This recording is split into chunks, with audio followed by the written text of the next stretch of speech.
ladies and gentlemen. This is the Truckers Podcast, FYI. I'm your host, Doug, from Ontario, Canada. It is 4:40 p.m. on the 20th of November. And here we are, winter time.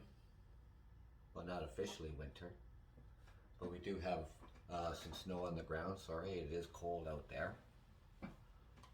So, I want to talk to you, especially now. I mean, it is getting cold. Days are getting shorter. And the homelessness here, across Ontario, across Canada, is serious. It's at a critical level.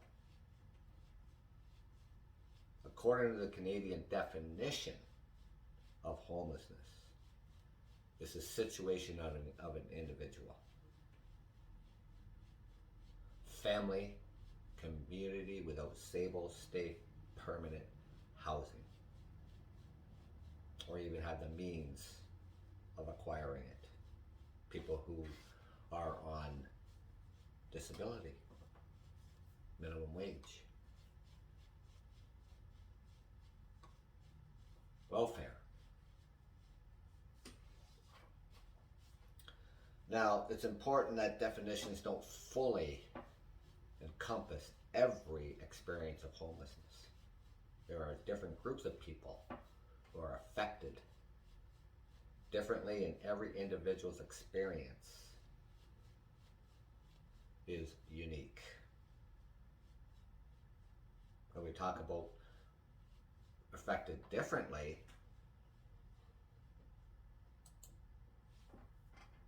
causes of homelessness, people who experience homelessness are not distinct and separate from the rest of the population. In fact, between being housed and unhoused is quite fluid in general. The pathways in and out of homelessness are neither linear nor uniform. Individuals and families who experience homelessness may not share much common with each other, aside from the fact they are extremely vulnerable. People with disabilities, mental illness, addiction.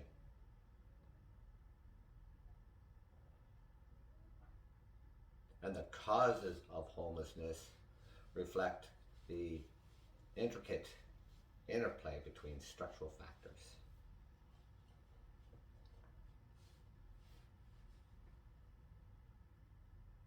Homelessness is the result of the cumulative impact, of a number of factors. One is structural factors. Are economic and societal issues that affect opportunities and social environments for individuals. Key factors that can conclude lack of inadequate income. Well, they're on a disability. Minimum wage. Welfare. Access to affordable housing and health supports and or experience of discrimination. Shifts in the economy, both nationally and locally, and can create challenges for people who earn an adequate income, pay for food, and for housing.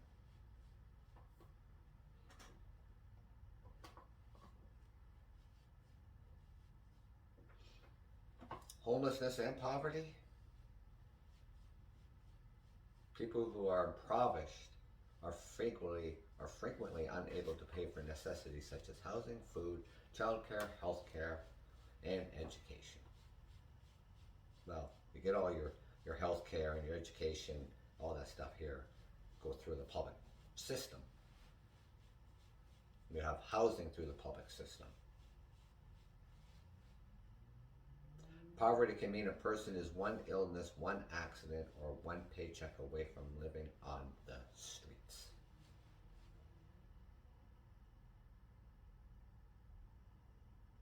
these people,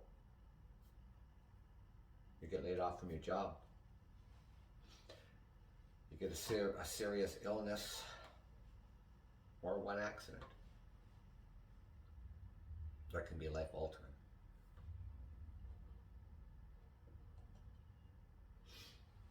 So a critical shortage of housing that is affordable, we don't have really anymore. They stopped building housing, London housing, back in the 80s. They haven't built, I mean, in the United States, you would call them the projects. We really don't have a name for them here in Canada or here in Ontario. But it's housing through the city. Something like a 7-year waiting list for people to get into a 1-bedroom or 2-bedroom apartment building, townhouse.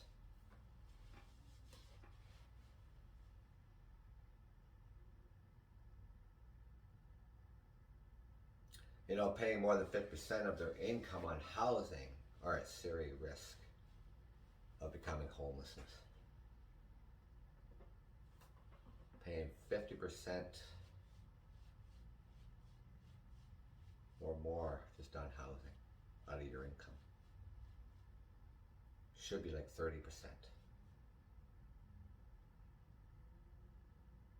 Rent has gone up dramatically. Here in the city of London, 1 bedroom used to run from $700 a month. Now they're over $1,200 a month. Toronto, for a 1 bedroom, depending on where you are living in Toronto, $18,000 to $2,000 for a 1 bedroom.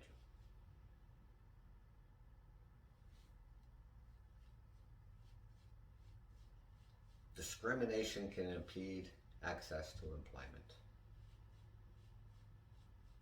Housing, justice, and help for services, racial and sexual minorities are at greater risk. System failures, well, that's all over the place.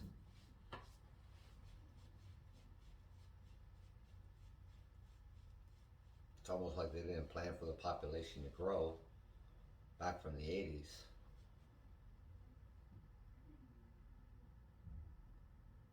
And, the care and the support, well, it's there, but there still needs to be more.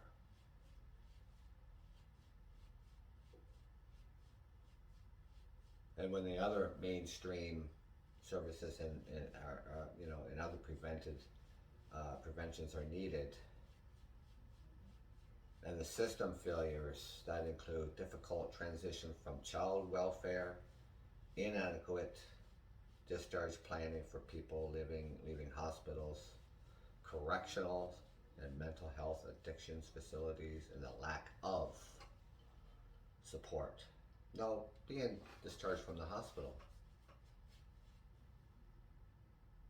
The other week, an individual was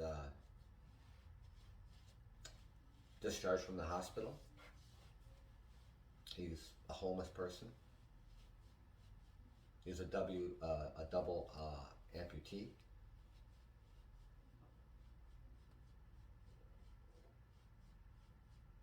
And he ended up just outside the hospital property. And he was homeless to begin with. His wheelchair broke down.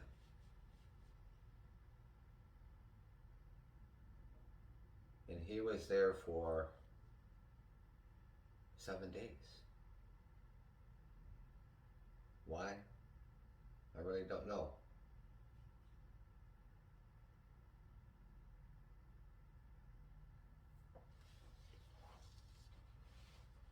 Poor planning when you're discharging people.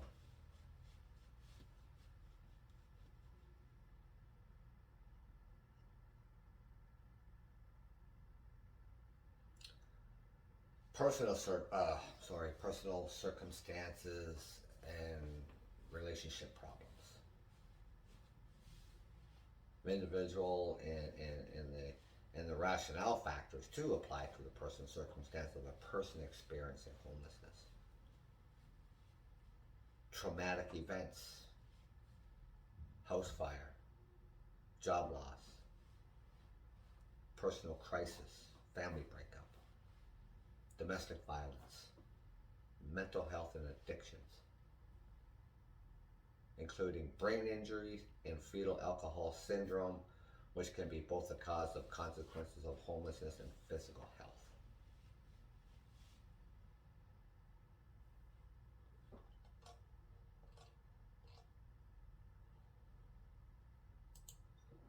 Now we talk about the myths of homelessness. There are many myths and stereotypes people believe about homelessness. This information is problematic. In order to tackle the issue of homelessness and create a society where individuals feel comfortable accessing supports, these myths must be disconstructed and understood to be false by the general public.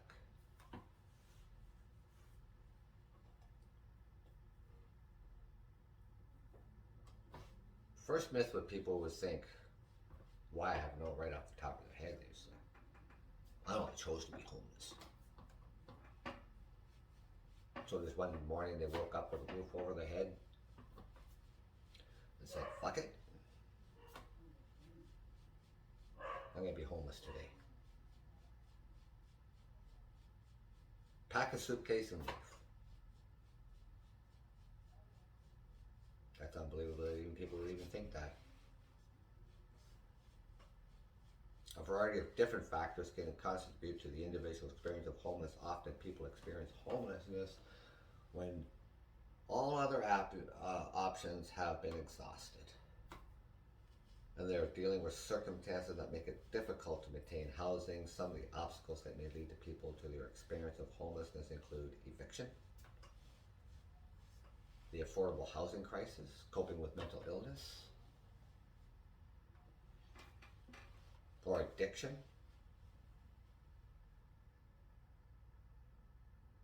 People experience homelessness are lazy. That's another myth. In order to survive, many people who experience homelessness are constantly in search for the necessity of life, such as food, shelter, source of income.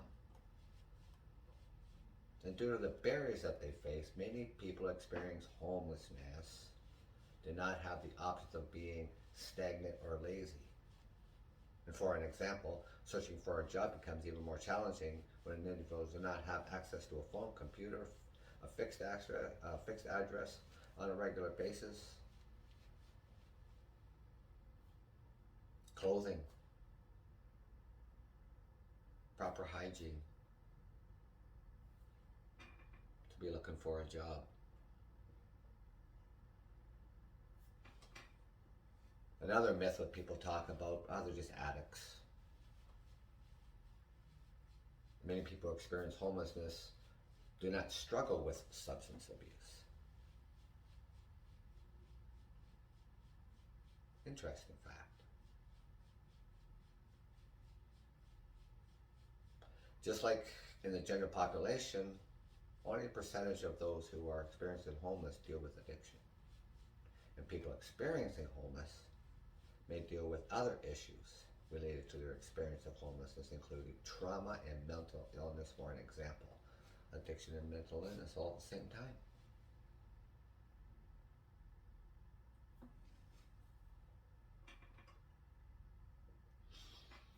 People think that homeless people should just find a job. That's another myth. There are already people experiencing homeless who are employed. These are the homeless people that you generally don't even hear about, and these are the hidden homeless. Living with a relative, a friend, couch surfing. Maybe they're just living out of the car, but they have a job.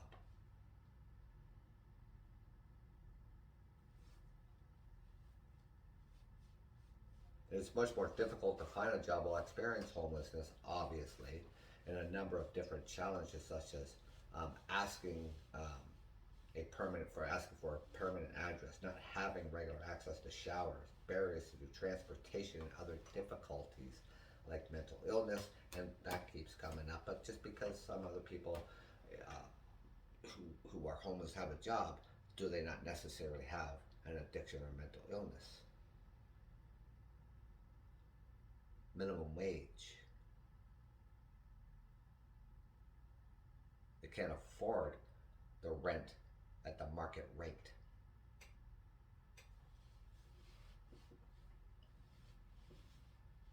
Another myth that people think about or often may say are there are plenty of adequate services and supports to help those experience homelessness. Here's a fact. Many of the solutions to supports for homelessness have focused on emergency services, such as shelters and food banks for individuals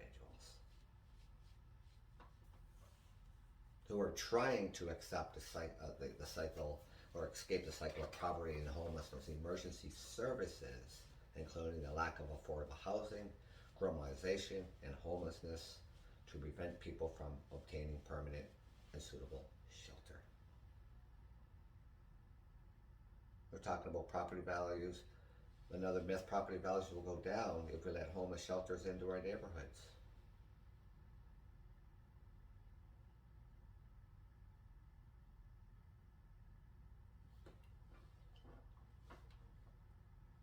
The idea is not in my neighborhood. That's what you hear a lot of people saying all the time. Not in my neighborhood. Downtown Toronto, Canada, is a concentrated area with supports and services for people who experience homelessness. Despite the large number of people who go into the downtown core to access these services, housing prices remain high, and there is no evidence to support this myth that the property values will decrease if a homeless shelter is put up in your neighborhood. This common misconception and attitude is referred not in my backyard. NIMBY, not in my backyard. It can have a detrimental effect for people who need access to the services in different neighborhoods. Because you know what? They're not all just confined to one area of the city, homeless people.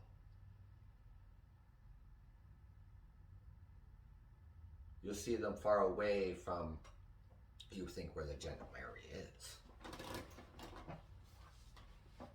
Standing on the island and the intersection holding up a sign. Homeless, please help, please help.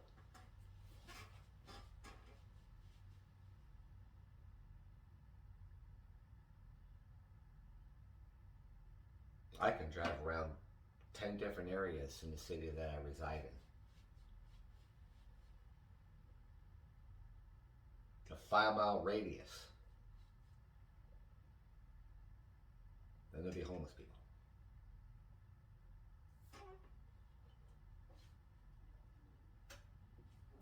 Overall, the myths that exist about homelessness are generalizations of a more complicated reality, and it's important for those who have never experienced homelessness to understand and that every homeless individual faces a different and complex circumstance. It is responsibility of the general public to educate yourself about the issues related to homelessness. And this will hopefully result in a sensitive, compassionate conversation and a solution to homelessness. Thank you, ladies and gentlemen. This is the Truckers Podcast. I'm your host, Doug, from Ontario, Canada. Take care.